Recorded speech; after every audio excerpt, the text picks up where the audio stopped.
there. I'm Cindy Linden, and this is a cook-along podcast, Quick Bite.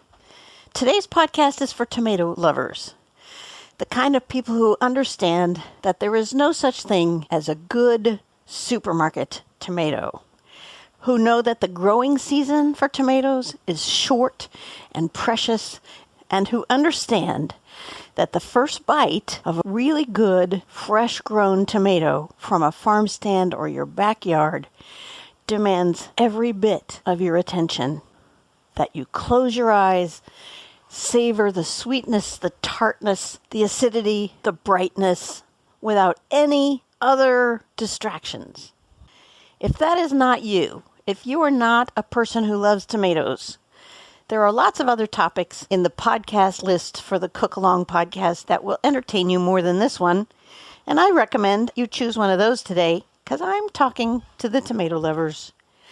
As I grow older, our garden choices are going to get smaller. We're going to have to eliminate some of the extra things, maybe the cucumbers and the squash, the carrots even, the lettuce, the berries. If those things all go, and all I have is room for one pot on a balcony at an apartment, it will be for tomatoes. Because I live all year for those bright spots in my world. Little tomatoes that explode on my tongue. I love the little sun gold cherry tomatoes that get a deep orange but never turn red, that are so sweet. I stand and eat them off the tomato plant like candy. They almost never make it into the house unless there are swarms of them all at one time, in which circumstance I put a handful of them on my plate for lunch and another handful in a salad for dinner or in pasta or anything I can think of to use them. We also have a couple of favorites that we grow. Our very favorite is called a mortgage lifter, and they are sweet and acidic and sharp and attention demanding and can get big-ish. They sound like they're going to be huge with that kind of a name, but they are more like a handful when you get a really good one. But even the small ones are so worth the trip it takes. The piece of dirt, the water you put in, the worry, the pruning, the anxiety, the mulch, whatever it takes, just for those few precious tomatoes for a brief period every summer. Once you have your tomatoes from your local farm stand or your farmer's market or your backyard, then it's intriguing to find a recipe that really allows them to shine so that they don't just vanish as part of the mix like a tomato sauce. They're good that way, but they don't take full advantage of a very fresh tomato. You can throw them into a pasta primavera just as they are, and that is really lovely. Sometimes you want something super simple. You want to go out, you want to pick your tomato, bring it inside, slice it up, and just eat it. But you also need dinner. I have the answer for that. It is a fabulous recipe that the tomatoes really shine in. And if you don't have a fresh summer tomato, there's no point in making this. Don't try it with a grocery store tomato. It's pointless. There's no zest to the recipe. It's missing the components that are crucial to make it taste really good. This is a recipe that comes from All Recipes, and it's one I found a year ago, and we only got to do it maybe twice before the tomato season was over. So I have quite literally been waiting for the opportunity to make this again for almost a year. And now I'm making it every time I have a spare tomato. Spare tomato, what's that? Something that isn't designated for some other thing. This is my first choice go-to to eat a fresh tomato. It's called Mama's Best Broiled Tomato Sandwich. And you can find it on the All Recipes site. But I'm going to go over it with you today as a quick bite. It's too easy for us to have to spend time making it together. I'm just going to tell you how to do it. And please, I hope you will go try this if you love tomatoes. It is such a perfect framework for your favorite summer thing. Here are the ingredients you're going to need. 2 to 4 ripe tomatoes. And I say 2 to 4 because they come in so many sizes. What you want is enough tomatoes to cover 2 slices of bread. And I use large slices of bread. So to cover 2 of those for 2 people, I may need more than 2 tomatoes. Depending on the size of the bread, depending on the size of the tomato, you get the idea. 2 tablespoons of olive oil, 2 tablespoons of balsamic vinegar, 3 tablespoons of mayonnaise, half a teaspoon of dried parsley, quarter of a teaspoon of dried oregano, quarter of a teaspoon black pepper, and 3 tablespoons of Parmesan cheese. And then your bread. And if you want to make this a closed sandwich, which I don't actually recommend, you want 4 slices of bread. And if it's just you, eat both of them yourself. Trust me, it's not going to be too much for you to eat too. The equipment you're going to need are a shallow bowl to put the sliced tomatoes into, and a small bowl to create a sort of a spread, and a baking sheet to put the bread on, and so it doesn't have to be very big. The do-aheads are you're going to preheat your oven to broil, and I use a toaster oven for this. I don't heat up my whole kitchen for this. And so I'm using a very small baking sheet. You need to slice your tomatoes, and that can be whatever you like. You can slice them thick, or you can slice them thin and layer them more deeply. I kind of like them sliced thick, but that's your call.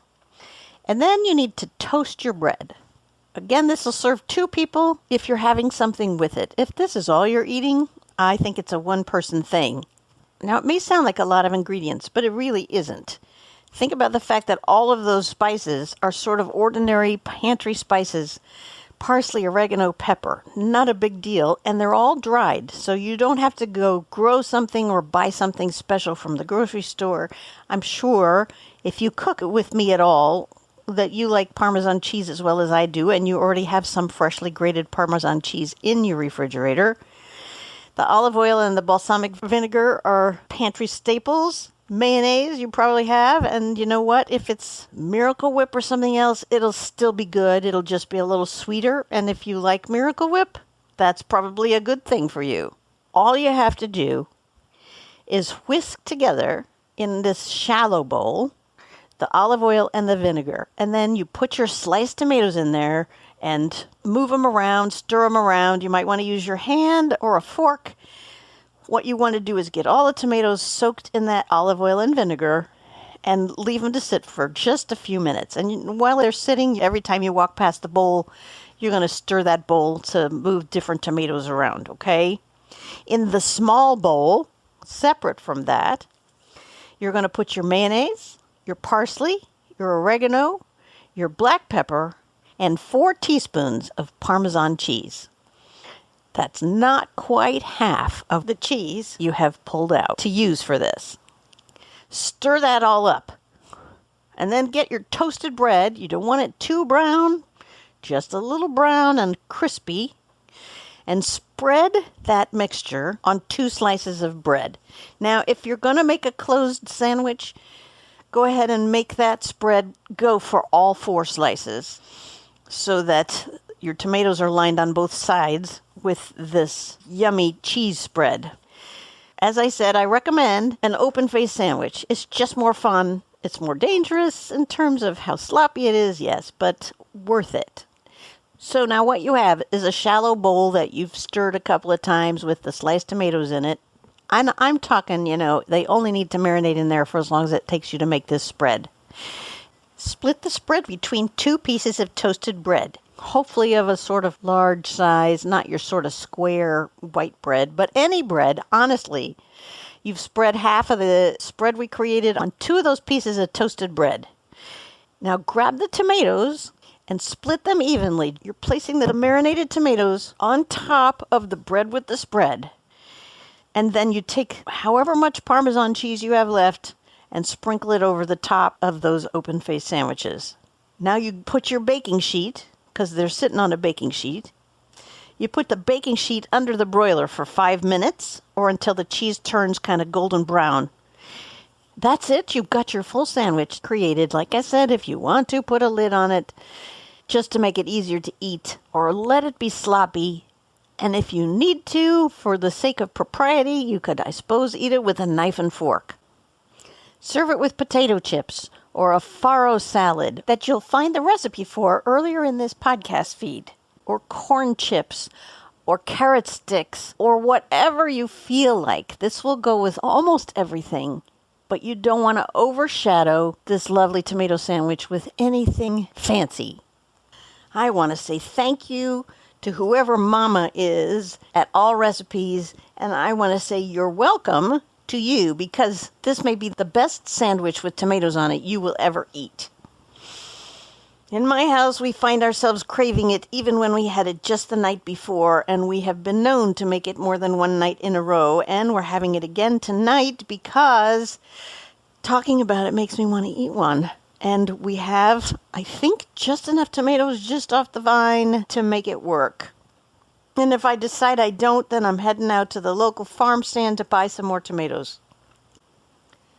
The Cook Along podcast is released every Saturday, and you can find all the old ones, which honestly never get old because they're really, really good recipes, on either your podcast feed or on the webpage, thecookalongpodcast.com. The webpage has the advantage of showing you the ingredients ahead of time and the do-aheads and the equipment, and showing pictures of the final project, plus any additional comments I may add as time goes by after recording a podcast.